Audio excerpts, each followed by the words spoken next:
தாத்தா, எங்கே தாத்தா இருக்கிறீங்க? நான் அங்கே ஒரு பஸ் ஸ்டாப் கிட்ட இருக்கிறோம்மா. தாத்தா, என்ன பண்ணிக்கிறீங்க? சும்மா மாலை நேரம் அப்படி அஹ், அப்படி இந்த சீனரி கடவுள் படைச்சது எல்லாத்தையும் பார்த்துன்னு இருக்கிறேன். பாருங்கள், அந்த ரோட்டுக்கு எதிரில் தூரத்தில் ஒரு மலை இருக்குது, மவுண்டன்.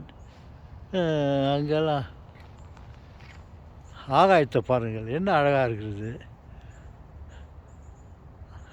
மலைகளை பாருங்கள், மவுண்டன்.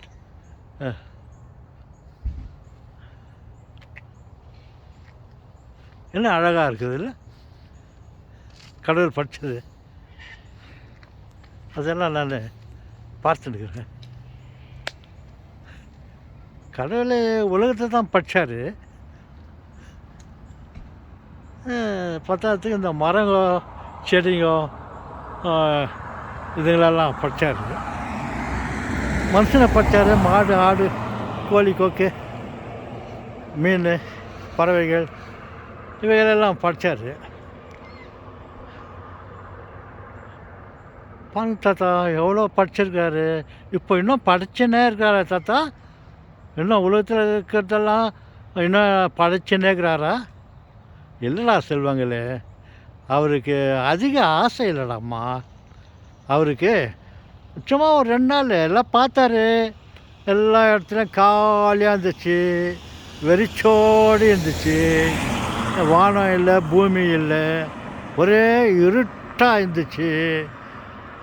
பார்த்தாரு, என்னடா இப்படி இருக்குது, ஒன்றுமே இல்லாதுக்குதுடா, ஏதாவது பண்ணலாமா அப்படின்ட்டு யோசித்தார். அப்போது ஒன்று ஒன்றா அவர் நினச்சதெல்லாம் அவர் என்னெல்லாம் நினச்சாரோ. ஏன்னா அவரும் மனுஷன் தானே, அப்போ மனுஷனாக இருந்தார். நான் பார்த்துக்கிறேன் அவரை. அவருக்கு மனுஷன் கை கால் சும்மா இல்லை, எதனா பண்ணலாமே சொல்லிட்டு உலகத்தில் இருக்கிற அத்தனையும் படைத்தார். பூமியை படைத்தார். முதல்ல வெளிச்சத்தை பண்ணார். முதல்ல இருட்டில் இருந்தது, இருட்டாக இருந்துச்சு, வெளிச்சத்தை பண்ணார். அப்புறம் பூமியை பண்ணார், ஆகாயத்தை பண்ணார், ஆகாயத்தில் இருக்கிற பறவைகளை பண்ணார், பூமியில் தண்ணியை பண்ணார், தண்ணியில் மீன்களெல்லாம் பண்ணார், காட்டை பண்ணார், ஃபாரஸ்ட், அங்கே வனவிலங்குகளை, காட்டு மிருகங்களெல்லாம் படைத்தார். அப்புறம் ஏன்னா நம்ம பார்க்குறதெல்லாம் அனுபவிக்கிறதெல்லாம் படைத்தார். அப்புறம் மனுஷனை படைத்தார். மனுஷனுக்கு தேவையாகிறதெல்லாம் படைத்தார். மனுஷனாக்கா மனுஷனை ரொம்ப ஸ்பெஷலாக மற்ற மிருகங்கள், அனிமல், பறவைகள், மீன், ஊர்வன பறவைகள் இந்த மாதிரி எல்லாம் படைத்தார். எல்லாம் ஒரு 5-6 நாள் படித்தார். படிச்சுட்டு போதும்லாப்பா, நம்ம படித்தது போதும்னு சொல்லிட்டு அந்த 7th டே வந்து அவர் ரெஸ்ட் எடுத்துக்கினார். அவர் ஒரு 6 days தான் இத்தியாத்தியம் பண்ணார். அதுக்கு பிறகு அவர் ரெஸ்ட் எடுத்துக்கினார். அதிலேருந்து மனுஷன் ஒரு வேலையை செய்யலை. என்ன சத்தா மனுஷன்றீங்க?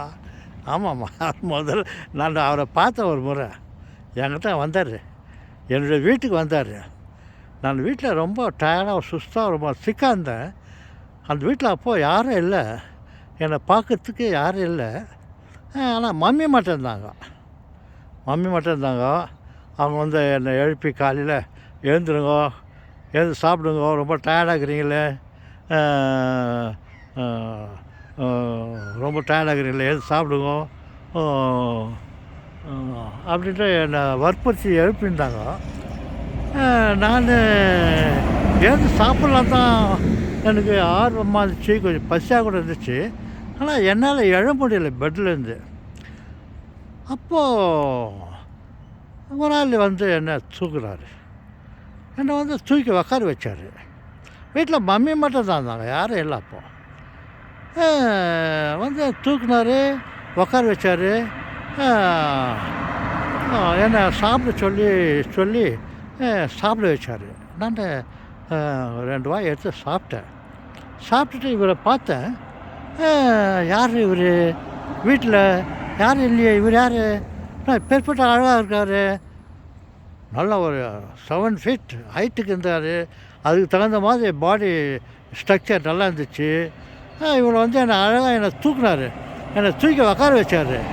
தூக்கி உட்கார வச்சுட்டு சாப்பிட வச்சார். நான் சாப்பிட்டேன். சாப்பிட்டுட்டு இவர் யார் இவர் நேரத்துக்கு?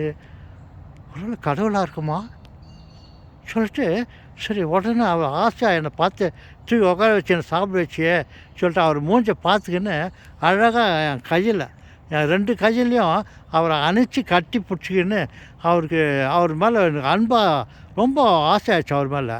அப்படி 2 கையில் அவரை கட்டி பிடிச்சான்னு பார்த்தாக்கா, என் 2 கையும் அவர் உடம்பு உள்ள, இந்த கை இப்படி போகுது, அந்த கை அப்படி வருது, உடம்பு உள்ளே போது வருது. ஆனால் அவர் அப்படி தான் இருந்தார். ஓ, இவர் கடவுள் தான், இவர் நேரத்துக்கு வந்து என்ன இது பண்ணுறாருன்ட்டு அப்படி அவரை பிடிச்சாக்கா அவர் உடம்புல கை போது. அவர் சாதாரணமாக தான் என்னை பார்த்துட்டார். அப்புறம் சிதான்ட்டு யோசிச்சு இருந்தேன். அப்படியே மாயமாக போயிட்டார். அப்போது அவர் மனுஷன் ரூபத்தில் தான் இருந்தார். அதுலேருந்து தான் அவர் நான் கடவுள் என்னை வந்து காப்பாற்றினார் பாரு, என்னை வந்து அந்த சமயத்தில் காப்பாற்றினாருன்ட்டு அவர் ஆசை. நான் அவரை பிடிக்க போனாக்கா கையில் அப்படியே ஆவி மாதிரி என் கையை அது உள்ள உடம்புக்குள்ளே போச்சு வந்துச்சு. அந்த மாதிரி நான் அவரை பார்த்துக்கிறேன். அவர் மனுஷன் நான் இருந்தேன். அதனால தான் நான் சொன்னேன், அந்த மனுஷன் அதோடு நிறுத்தினார். இந்த வீடு இதெல்லாம் உலகத்தெல்லாம் படைச்சிட்டு அதுக்கு பிறகு அவர் ஒன்றும் பண்ணலை. அப்போ என்ன பண்ணுறாரு தாத்தானாக்கா, அதான் படைச்சதெல்லாம் பராமரித்துக்கிட்டு வராரு, செல்வங்களே பாதுகாத்துட்டு வராரு. ஆனால் அந்த மனுஷன் தான் மனுஷனை பண்ணார் இல்லையா, அந்த மனுஷன் சும்மா இல்லை. அந்த மனுஷன் அவர் கடவுள் அந்த மனுஷனை பண்ணதுலேருந்து இப்போத்து வரலையும் எதனா ஒன்று பண்ணினுக்கிறான், எதனா ஒரு வேலை பண்ணினுக்கிறாரு. எதனா இந்த வீடுங்களெல்லாம் பண்ணார். நம்ம இருக்கிறதுக்கு ஒரு வீடு வேணுமே, இந்த காரு பஸ்ஸு எல்லாம் போகிறதுக்கு ரோடு வேணுமேன்ட்டு ரோடு பண்ணான். அப்போ ரோட்டில் போகிறதுக்கு பஸ்ஸை பண்ணான், காரு பண்ணான், ஸ்கூட்டரை பண்ணான். பாரு எதில் ஒரு பஸ் வருது, அதெல்லாம் இவன் பண்ணது தான். கார் போகுது, அதெல்லாம் மனுஷன் பண்ணதான். மேலே பறவைங்க கடவுள் பண்ணது. ஒரு முறை அன்றைக்கி அந்த ஒரு 7 நாளில் பண்ணார் இல்லையா, அதுங்களே ஒன்று ஒன்றா அதோடைய இனத்தை பெருக்கி கொண்டு உலகத்தில் எங்கே பார்த்தாலையும் மரங்களும் செடிகளும் பறவைகளும் எல்லாம் அது பாட்டுக்கு அவங்க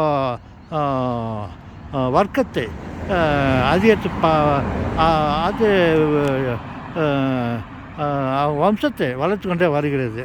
ஆனால் இவர் அந்த ஒரு 6 டேஸில் பண்ணார். அது பிறகு அவர் வேறு ஒன்றுமே பண்ணலை. அவர் பண்ணதெல்லாம் அப்படியே பாதுகாத்துன்னு ரசித்து நிற்கிறாரு.